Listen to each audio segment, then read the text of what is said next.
My name is Brent Nicola from the Office of Alumni Relations at U of M Flint. And first, I just want to thank everyone for joining us here tonight for our second in our series of town hall meetings with the Chancellor and various designated distinguished individuals from the university. I'm going to take care of a little bit of housekeeping here to start with. And we'll also be functioning as, I guess, your virtual MC. I haven't thought about it in that context before. But a couple of things. We will be using the chat function for questions. So if you do have a question that you want addressed, please put it in the chat function, and I will do my best to get that directed to the right person and answered here this evening. Should we not be able to get to all the questions or get to your question, we will also follow up with you individually after the meeting, whether it's an email from the dean or a question for the chancellor. We will do our best to try to follow up with anyone that we don't get to here this evening. So, as I said, this is our second of these town halls, and we decided to do things a little differently with this one based upon some feedback that we had from our first one that we did, and that was to leave it sort of in a traditional Zoom format where we gave individuals the opportunity to turn their camera on and to see one another. In the midst of COVID-19, there's one thing we're not doing, and that's seeing a lot of each other. And so we, rather than just sort of a broadcast, we wanted to give that opportunity. We also felt that for those of you that know our university and know that we pride ourselves on being a small campus where sort of if you choose to, you can darn near just about know everybody on campus. That we wanted to provide everyone that opportunity to turn their camera on to see one another, because we felt that it fits with just sort of the culture, of our campus. So finally, I just want to say that we want to do three things tonight. The first, we want to give Chancellor Dutta an opportunity to provide a bit of an update on university-wide sort of initiatives and sort of things that are happening at the university level. Give Dean Johnson an opportunity to talk about the School of Management and some of the things that are happening there. And then finally, we'll be spending most of our time, majority of the time tonight, engaged with Dr. Banerjee in his topic about geovigilance. It's really been a wonderful thing that we've done in our town halls, is engaging our faculty in these conversations and sort of, in some ways, getting back to the roots of the university about being about intellectual stimulation and stimulating, our alumni and our community members in deeper conversations about topics. And so that's what we will do for a majority of the evening. So with that, I want to introduce Chancellor Dutta, a man that probably needs no introduction, but I'm going to do one anyway here. So Chancellor Dutta has served as Distinguished Professor of Engineering and as a former Chancellor at Rutgers University, New Brunswick, the Provost at Purdue University, and an Associate Provost and Dean of the Graduate College at the University of Illinois, Urbana-Champaign. Chancellor Dutta is an elected Fellow of the American Association for the Advancement of Science and the American Society of Mechanical Engineers. But I think most importantly for all of us here tonight, Chancellor Dutta is a man dedicated to the success of U of M Flint and to the greater Flint community. Since his arrival just over a year and a half ago, and despite spending just about half that time responding to the tidal wave of COVID-19, he has ushered in a sense of optimism amongst our faculty and staff and has brought with him the leadership that this campus needs at this critical time. I've had a pleasure of working with him in several of these occasions, and it's always just a delight. So, Chancellor Dutta, thank you for being here. Thank you, Brent. It was awfully generous. But one thing to point out in my introduction, of all the places that you mentioned, this is my 22nd year at Michigan. So, as you know, I have a part one and a part two of Michigan. I started my academic career in the mechanical engineering department in Ann Arbor, and that's where I was for the first 20 years. And then we took a quick tour of the Big Ten and then realized that you got to come back home, and we got the opportunity. So, but it's a great pleasure for me to welcome this group It's a wonderful, diverse group from different backgrounds and so forth. But most of all, you are all U of M, U of M Flint. You are supporters of U of M Flint. Members of the M Club of Greater Flint are here. Alumni, advisory committee members of the School of Management, students, faculty, staff, as well as business and community leaders. So thank you very much. Thank you for your support. Thank you for keeping us in your minds as we organize these events. Your participation is much appreciated. So as all of us know, and Brent mentioned, it was my 7th month as Chancellor when the world went upside down. I was only getting to know all the tunnels and the ways of going around campus, but I had not completed that. So the pandemic, as you know, has not spared higher education. It hasn't spared any sector. So we are not unscathed, that is for sure. But I will tell you this, U of M Flint is pushing through its most challenging period in the history with intentionality and resolve. As a regional public university, we take very seriously our role as an anchor institution in the city of Flint in Genesee County, and we hope that we will continue to make a positive difference in the region post-COVID. For over half a century, Mott Foundation, Uptown Reinvestment, State of Michigan, the community partners, alumni, friends, we have all pulled together to expand U of M Flint campus in strategic ways. So thank all of you for your participation and for your engagement. This unparalleled support and the unwavering confidence is sustaining this institution during this unprecedented time. But as I said earlier, as we look back at the past 12 months, we have accomplished a lot. We really have. We are moving at the speed of students, and that is very important for us to distinguish ourselves as an institution. Every institution says they are student-centric. So are we. But we are moving and will continue to move at the speed of students. I would say, since I'm talking in a School of Management event, we are bullish on U of M Flint's future. And my friends, it's a buy. It's a buy. The stock is going to be, it's undervalued at this point, but we are really, really excited. Let me give you some highlights of the past 12 months.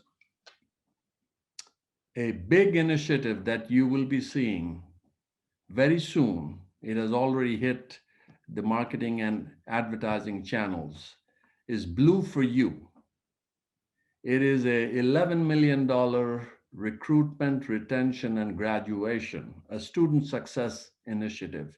It has many programs within Blue for You, all of them for supporting students in so many different ways, helping them persist, to move them towards graduation.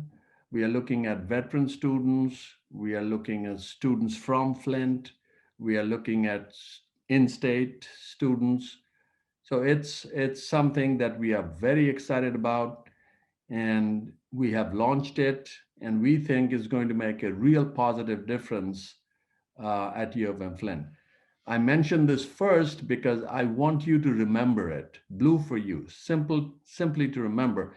And to all your friends, your family, whoever, talking about U of M Flint, thinking about college, please let them know about Blue for You. It is really an amazing opportunity for students in the area to take advantage of.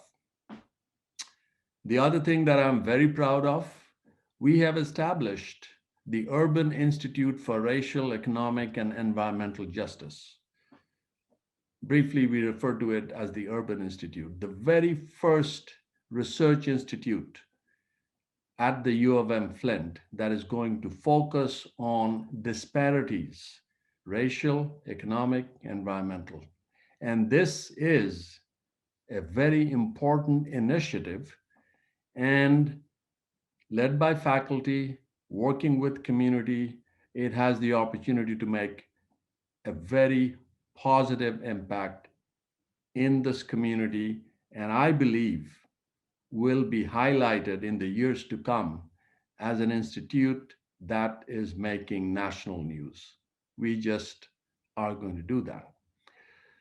The other thing which is going to happen tomorrow, the ribbon cutting, the Banerjee Science Building extension, over 60,000 square foot net space uh, of, of collaboration, of labs.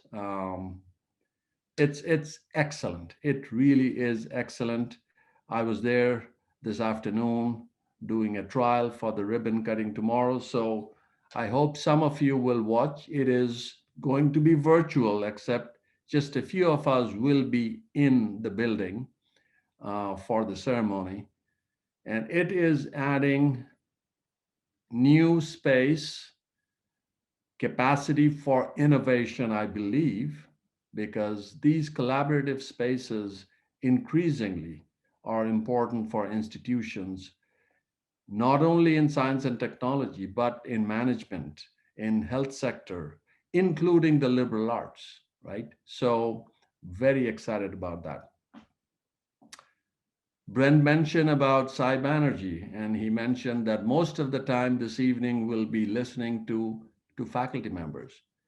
We have excellent faculty at U of M Flint, but it is a fact that excellence needs to be nurtured. Excellence needs to be supported. We need to shine a light. We need to recognize excellence amongst faculty.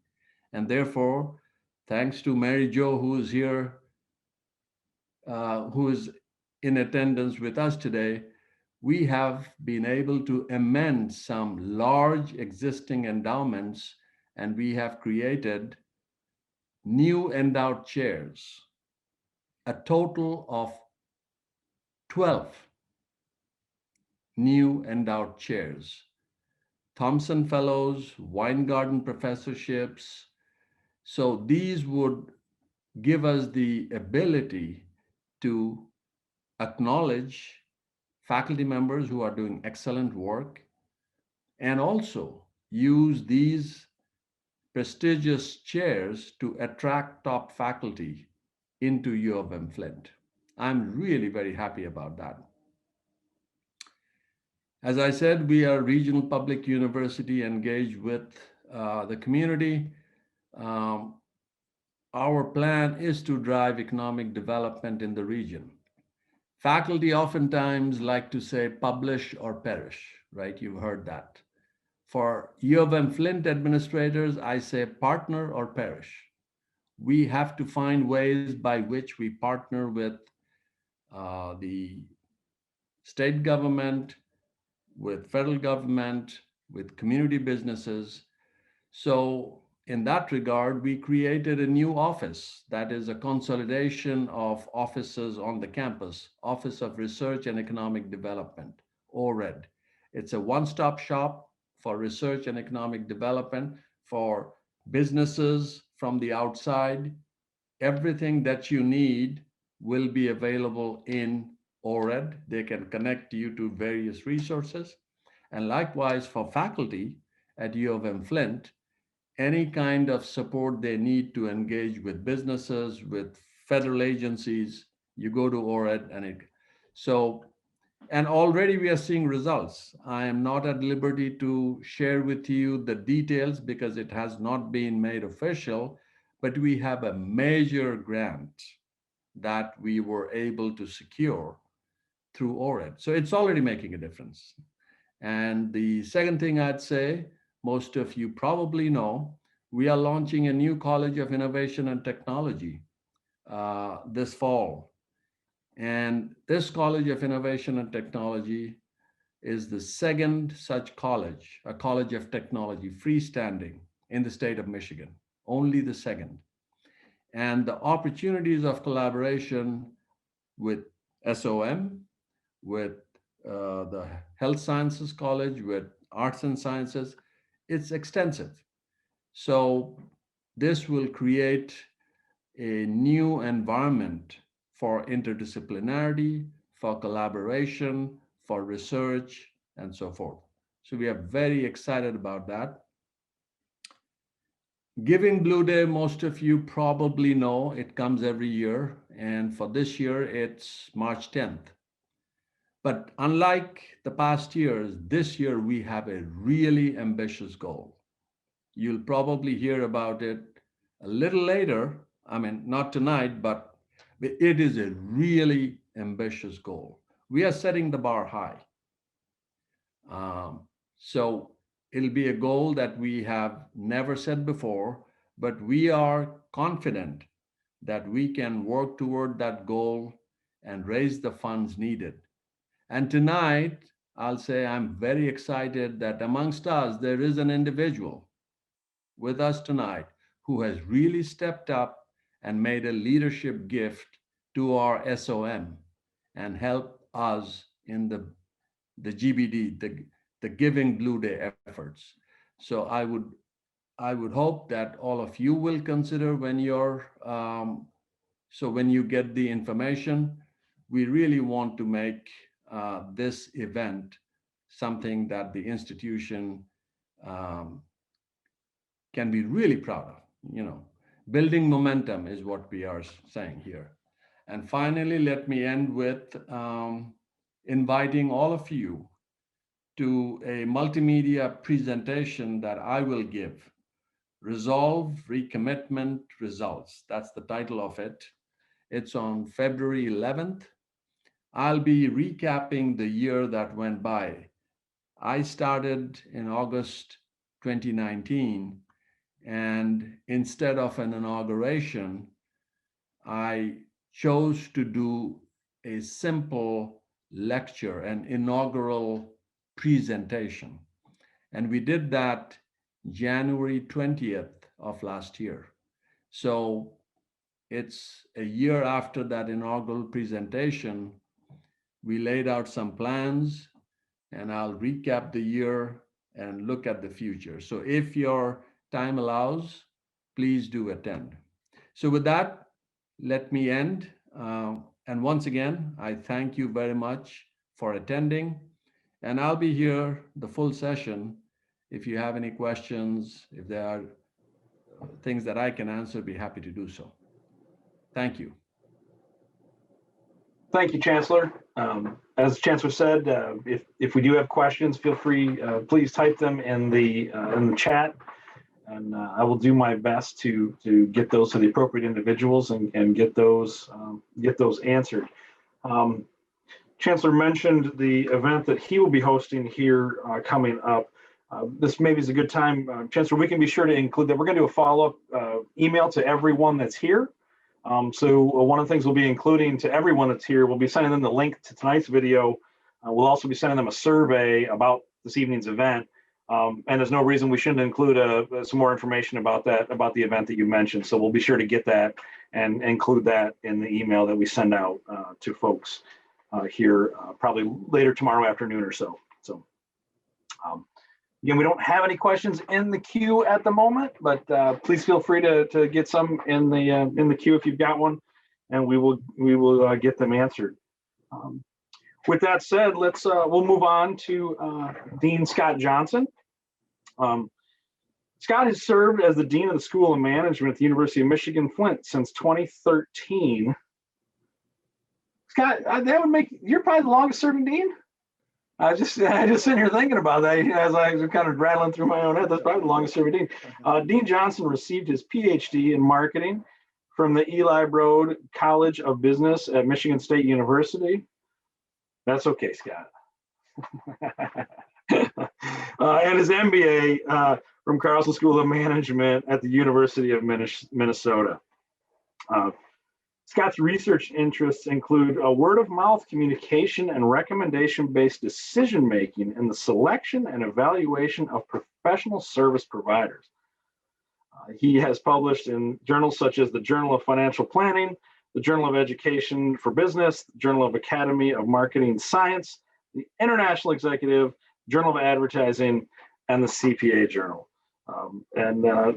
Still, with that, let me introduce Scott Johnson, who is another individual that's just a pleasure to work with. Thanks for being here, Scott. Thank you, Brent. I really appreciate it. And thank you, Chancellor Dutta, for those comments. Our Alumni Relations Office has really queued this up nicely with this town hall. And thank you to Mary Jo for her work too. It's really nice to reach out to everybody and stay in touch this way. You know, we'd like to all be in the same room, but you know, this does offer some benefits, I guess. I would like to give, you know, some updates about the School of Management, and then I'll introduce Professor Banerjee, and then he can get started on his talk. I do want to recognize our a lot of our advisory board for the School of Management who are here tonight, and you know, other alumni and friends of the School of Management, students. We've got faculty here, so you know, thank you for coming. It means a lot, and thank you for all your support. I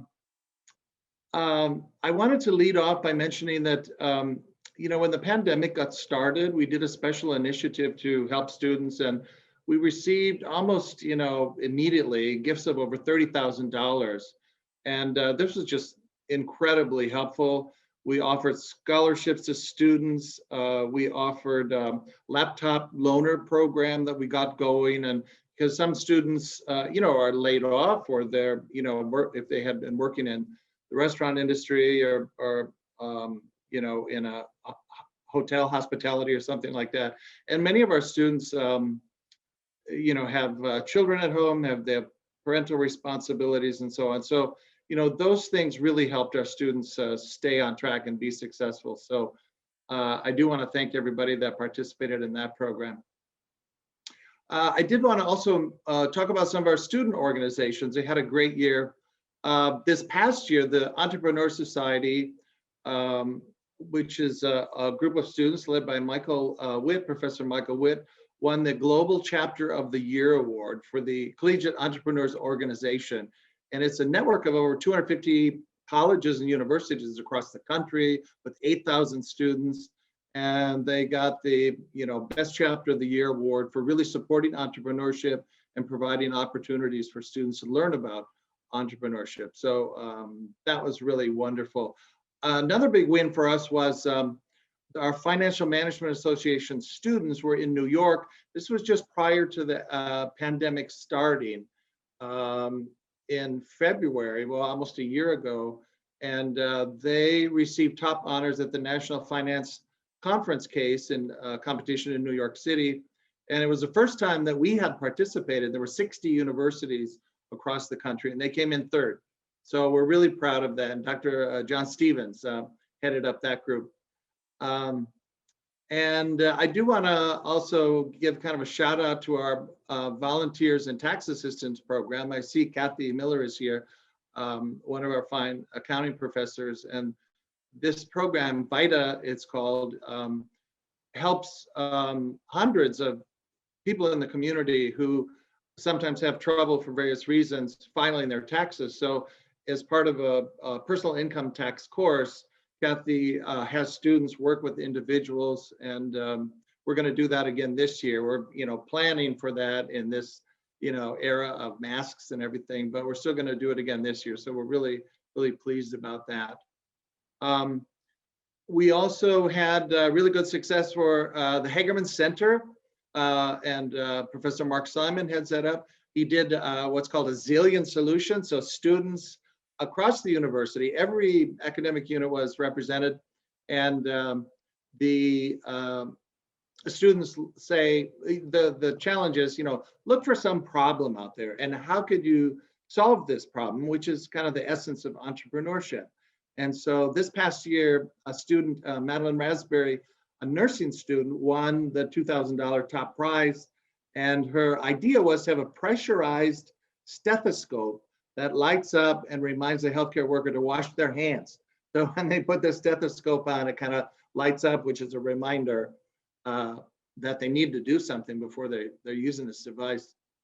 My final update about the School of Management before I introduce Dr. Banerjee is that we just heard yesterday that U.S. News and World Report, a nationally recognized ranking service, ranked our online Bachelor of Business Administration program #1 in the state of Michigan and 19th nationally. So we're really pleased about that. It's the online programs really provide students the opportunity to continue with their work, and cuts down on various commuting costs and time and so on. So it does give people the opportunity to do that. When time allows, we'll be back face to face, obviously too. But the online option in higher education is real, and it's going to stay with us, I think. So we're really pleased for that recognition about being #1 in Michigan with that program. Now I'd like to take some time to introduce Sai Banerjee. Sai is a full professor of marketing. He teaches and does research in the emerging area of mobile marketing. So he received his PhD in marketing from the University of Rhode Island. He also has an MBA from the International Management Institute in New Delhi. And he has an undergraduate degree in economics from Principia College in Kolkata. Prior to his graduate work, he worked in industry for 4 years in consumer packaged goods, logistics, GPS tracking, and telecommunications. Sai is really a pioneer in research in this area of mobile devices and digital marketing, with consumer insights and looking at consumer behavior. He authored a book entitled Empowering Marketing in a Mobile World, which focuses on the dynamics of mobile technology. And he's a member of the collaborative Neural Marketing Group at Northwestern University and is an affiliated professor with the Michigan Institute of Data Sciences in Ann Arbor.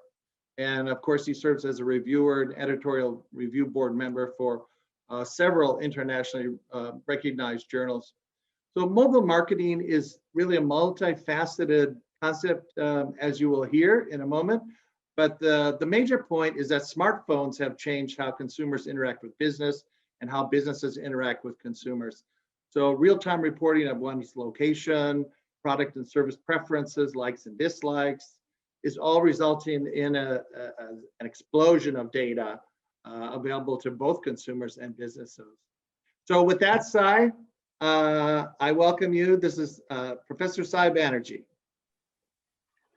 Thank you, Scott, and I want to thank the Chancellor and his entire team for having me here, and to everybody else for being here with us. So I want to talk about geovigilance because location is a form of data which doesn't strike us as personal, but once aggregated and enriched, it becomes quite personal, as I will show you. It opens up new gateways for opportunities for businesses, as well as challenges and opportunities for consumers. So I will get started as we move into the presentation.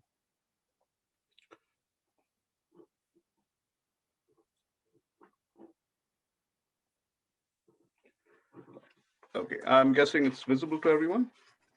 Yes. Yes.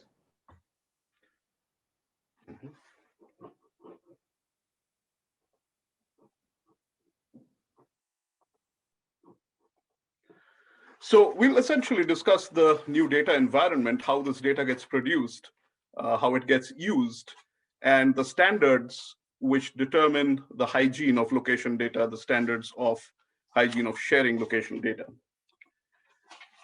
We have been familiar with the notion that data has exploded all around us.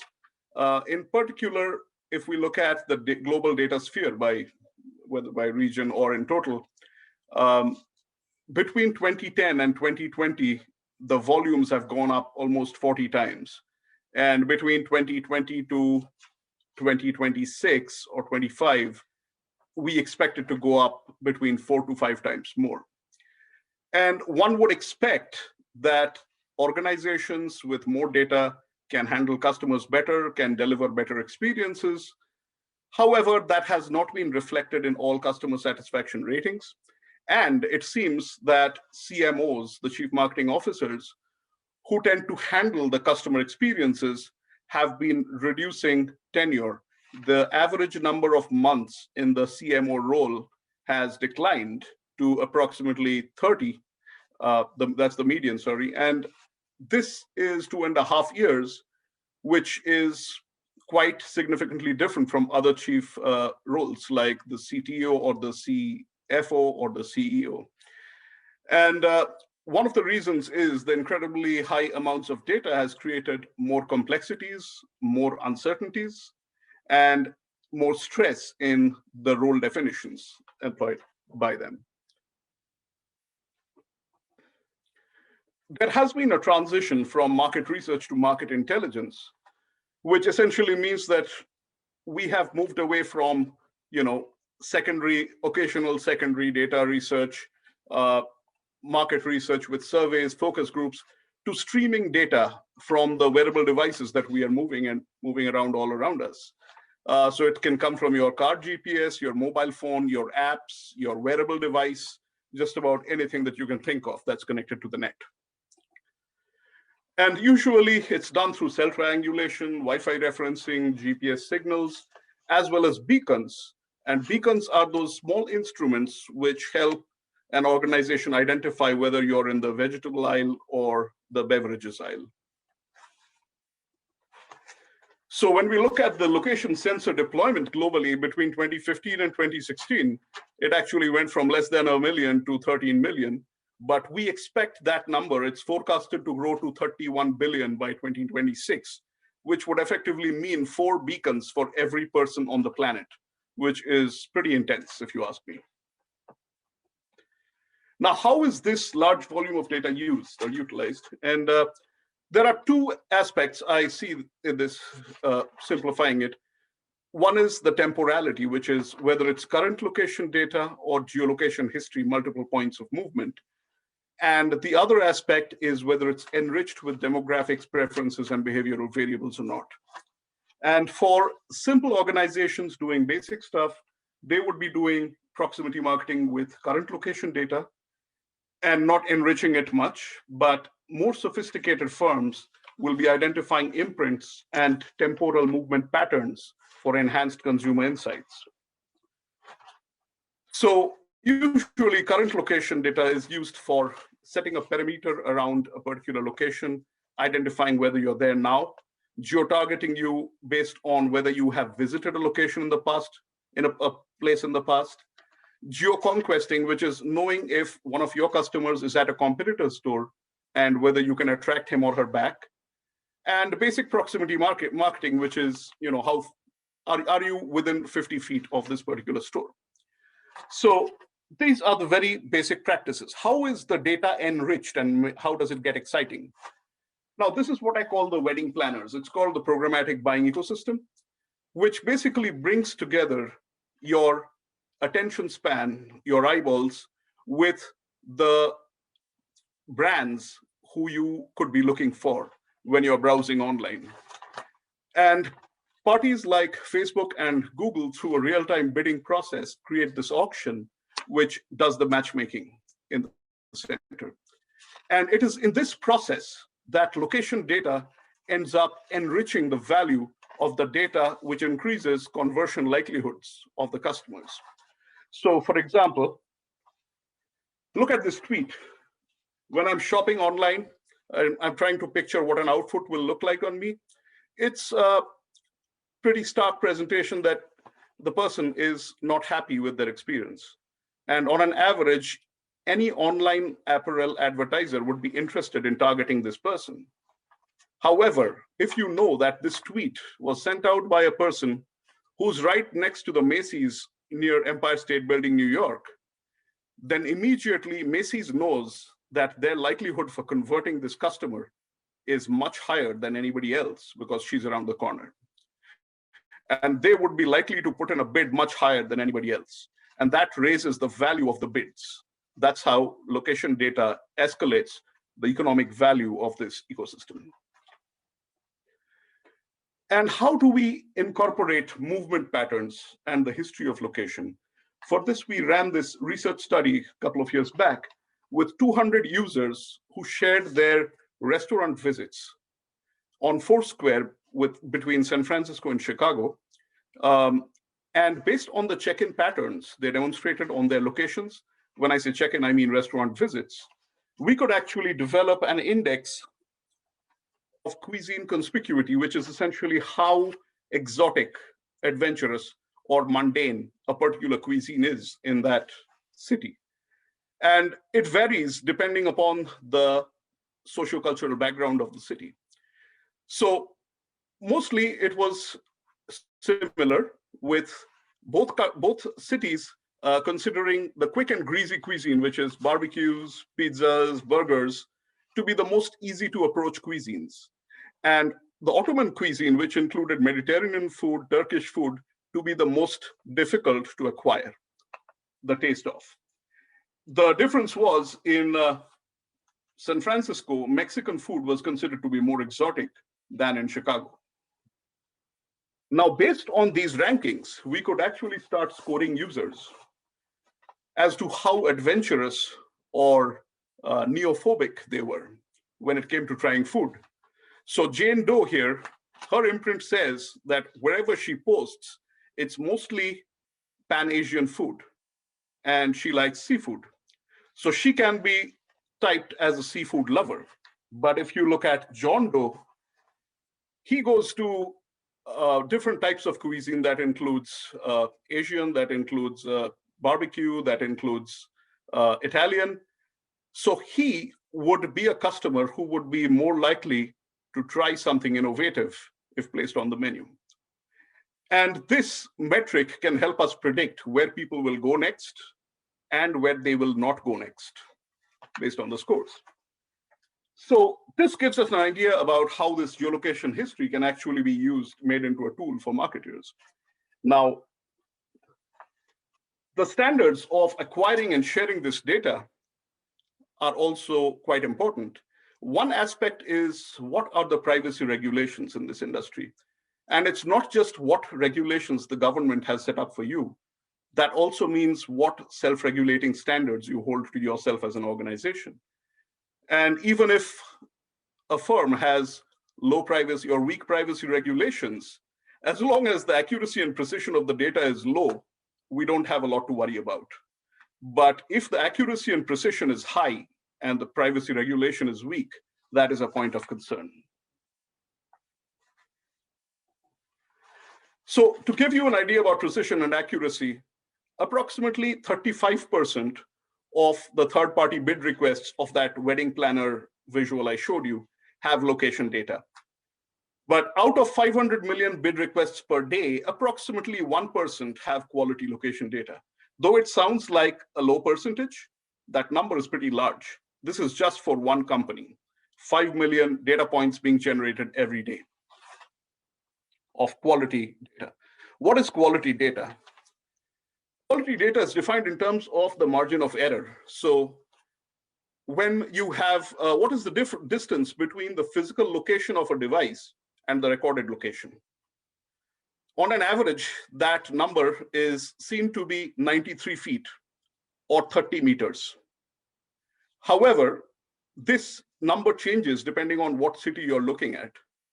In New York City, that number is 287 feet for Staples. For Staples in Boston, that number is 166 feet. And for Staples in Chicago, it is 33. So in a sense, what happens is, as the cluster density of a particular city increases, there is more and more interference and the data becomes more and more inaccurate. However, without a minimum amount of cluster density, it's also not possible to get some basic quality in the data. So different types of environmental factors can deter the quality of data that you are drawing inferences from. And this obviously leads us to a question of privacy. Some concerns are very abstract, related to safety, harassment, and fairness. For example, what would happen if your presence at a site of a political protest was accessed by your employers? Do they have access to it? What happens if your presence at a scene of crime at a different point of time was made available to a courtroom, could it mislead the direction of the courtroom's proceedings? And the reason I'm asking this is because it has happened. To protect the consumer, there are regulations like California Consumer Privacy Act, General Data Protection Regulation, which kind of consider location data to be an unique identifier. However, because this data is shared among so many parties, that includes the establishment, the retailer, the device manufacturers, the network providers, enforcing those regulations is not very easy. So in a sense, I can only say that location data reveals stories about us from our unconscious behaviors and movement patterns.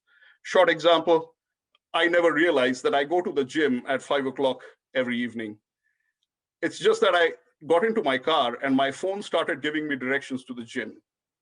I didn't realize I go exactly at that time. And marketers can use it to design new attribution models, discover new needs, personalize offers. And while they present significant opportunities, what matters is who has access to these data points, what platforms they can be disclosed on, and in what shape or form. Thank you.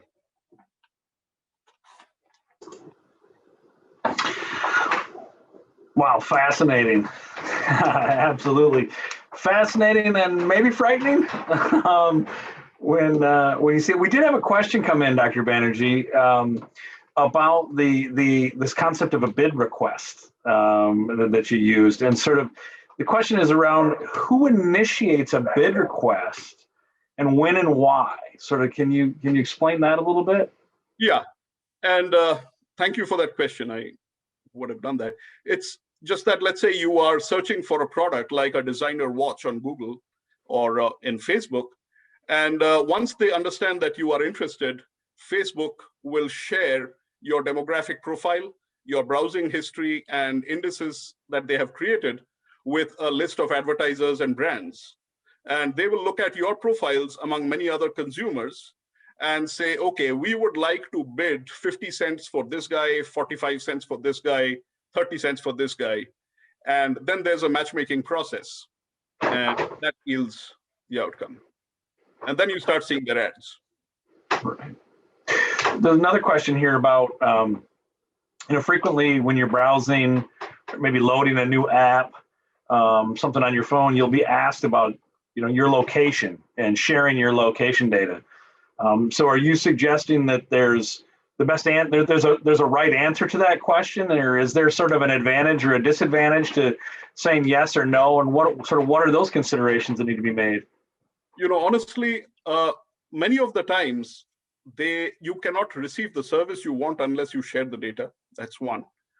The other is it is possible that you deny them from tracking location, and they end up tracking it in a different way. They bypass the regulations related to the specific wording that they have shared with you. So, a lot of it is about terminology. And so, for example, Google can say that you can turn your location history off, but then you realize that location history is the name of one of their products. They have other ways of tracking your geography. Another one here, Meyer, a Michigan company here in the state of Michigan, I get personalized coupons all the time from them. And so there's a question sort of about, is this in line with advertisements giving personal coupons? And is that done through location data or on your purchasing history? How is the personalization of that stuff done? It is both. In the sense, when I say location, I think most of us are thinking latitude, longitude, precise location. But location could also be a city or a neighborhood or a state. So I'm guessing if you were in New York, you wouldn't be getting that Meyer personalized coupon, right? So there is some location component to it. So question here about apparently Apple's new iOS 14. Apparently folks are suggesting or potentially is very focused on privacy. And I think we've seen that, right? We've seen the court battles about the IT companies not cracking phones and providing that information. Is there anything to that new iOS 14, and how might that that new privacy stuff, affect geomarketing like this? I cannot really speak for any particular device model in general. I myself moved from being an Apple person to an Android person for privacy reasons.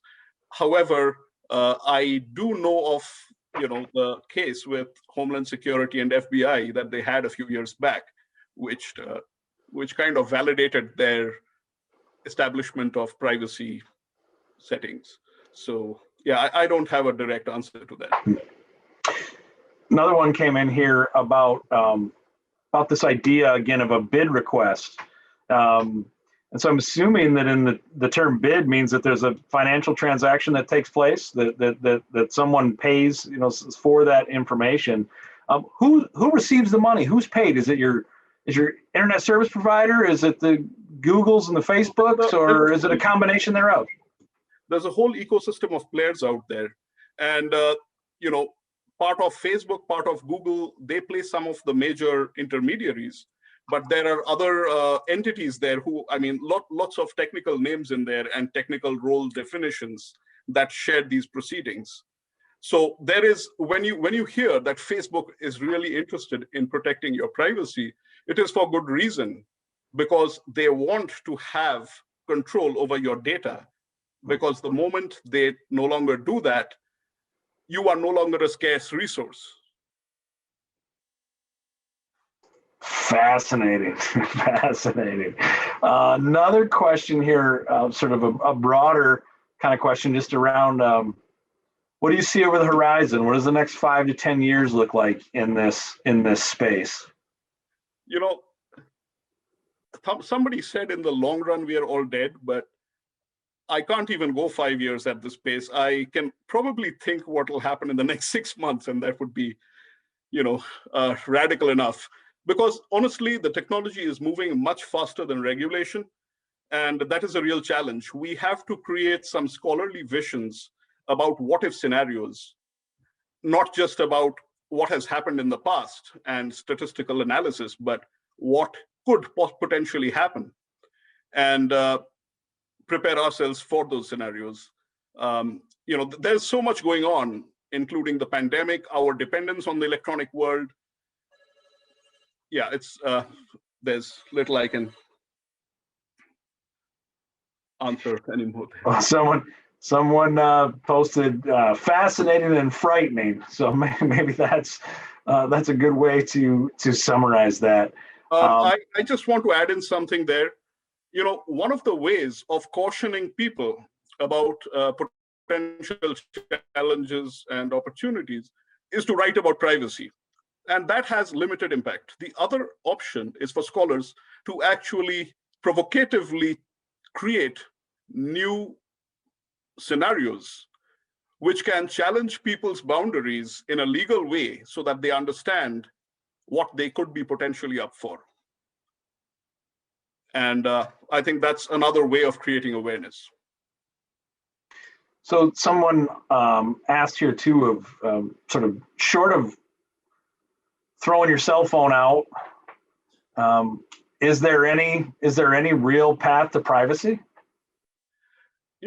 I do believe in the concept of free enterprise, and the more and more you have infiltration of ads into your system, more and more you will have enterprises coming up with ad blockers and other options which will counter what we sense is an infiltration on our private data. So I think we need to look out for these opportunities and embrace them. In the process, you may not stay with one platform for an extended period of time. With the chat applications right now, India is going through a huge privacy controversy with a group called WhatsApp, which has 400 million users. And many of my networks are moving to some alternate groups to protect their privacy settings. So maybe 5 years down the line, we'll be in the same shoes again, but then you move again.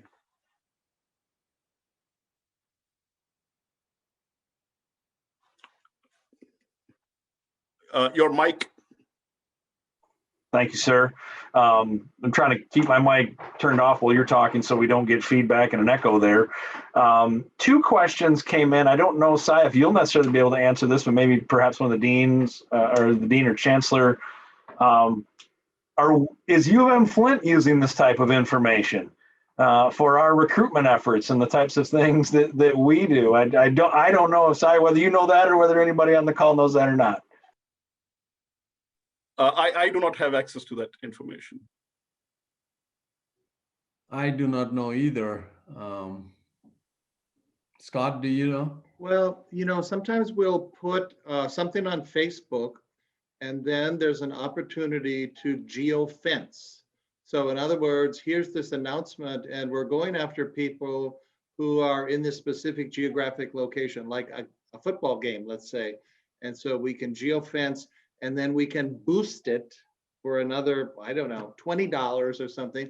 And when you boost it, then it goes to a more select audience. I don't know all the specifics, but we do use that a little bit. And I think companies that have, customer relationship management systems, big systems, most companies have that. They'll track everything. I remember talking to somebody from a major company 20 years ago, and they said, Amazon, they said they track every click, all the clicks, right? And so they know when you stopped off, they know when you came back, they know what you click on. And so then, so that's the world we're in. It's very, very interesting. So, Cy, there's a question here about, I'll sort of summarize here, sort of about sort of the integration of systems, right? In terms of geolocation and the data on your purchasing, as well as your pay systems, right? Apple Pay. I know now with social logins, I mean, I can log in using my Google account and my Facebook account to just about anything. Like, can you talk a little bit about the role that integration of those things has played? Well, the integration in itself is not as much of a problem as long as there is competition in the market. Right now, I think the problem we are seeing is of increased dominance of singular players. As long as you have options, you can move to more or less private options. But right now, we have a problem with the network effects and the sizes of these networks. It's very difficult, and it is in the state where they can pretty much take on the head of a state. The case of Australia being in point. So Jennifer Flagel, one of our alums here, a former staff person, and who helped years ago implement some business intelligence systems and things here on our campus, chimed in with a question, actually with a response to one of the questions, saying that most schools outsource their geo-targeting through the social media ad buys. That location data is less relevant when you're recruiting nationally or even globally. The behavior data is more relevant than location when it comes to recruiting students. So interesting. Right. Jennifer, thanks for being here and chiming in. So another one, Netflix seems to know what we should watch next. How does that work? Is one of the questions. That's essentially, they deploy a method like market basket analysis, which designs recommendation systems, correlating your past purchase with a future purchase. There's only one problem with it. They think all your future behavior is determined by your past. So it eliminates the concept of serendipity, which is probably not very exciting. So another question here. Would you then agree that the scariest notion of this data is not so much as it being used, but rather the monopolization of it and the misuse of it? Absolutely. There have been cases in the past where we want some of our information to be used by certain service providers deliberately. And the real problematic scenario is when you don't have the option to opt out. You mean the only option you're left with is take it or leave it.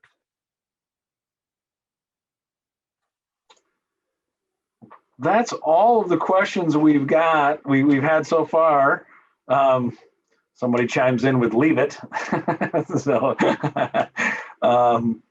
but wow, you know, the other, there have been a few comments in the chat here too. If folks have been watching, that are wanting to know how you applaud appropriately on Zoom, or just saying that what a great engaging conversation we've had tonight. So several folks have chimed in saying that. So thank you, you know, to everyone. Yeah. So of course Dr. Perry, Mark Perry's chiming in saying use the reaction option. So yeah, thanks, Dr. Perry. Good to see you. Glad you're here. But that, if we have no other questions, we'll sort of wrap things up. Scott, well, let me first say, Cy, thank you so much, you know, for being here tonight. What a riveting, Thank you. And somewhat terrifying conversation. Scott and Chancellor, any final remarks that you want to make? And then I've got just a couple cleaning things here. I'm just happy to be a part of this event and look forward to more. The COVID thing continues. Who knows when we'll be back face to face. So let's make use of the technology. And folks, don't forget the Giving Blue Day. It's coming around March 10th. Scott, any final remarks? Yeah, I just want to say thank you, everyone, for coming. If anybody has any specific questions for me or they want to reach out to me, please do that. It's you can find my information on the website. Great. And from all of us at the Office of Alumni Relations and University Advancement, thank you all for being here. We will be sending out a communication to everyone who participated tonight with a link to the recording of this evening's presentation, as well as a survey and any updates on the Chancellor. We'll get the date and time and link and things to the Chancellor's upcoming presentation, as well as anything else. Scott, if there's something that you want to make sure we get out to folks, please let us know, and then we will do that. So thanks again, everyone, and go blue. Go blue.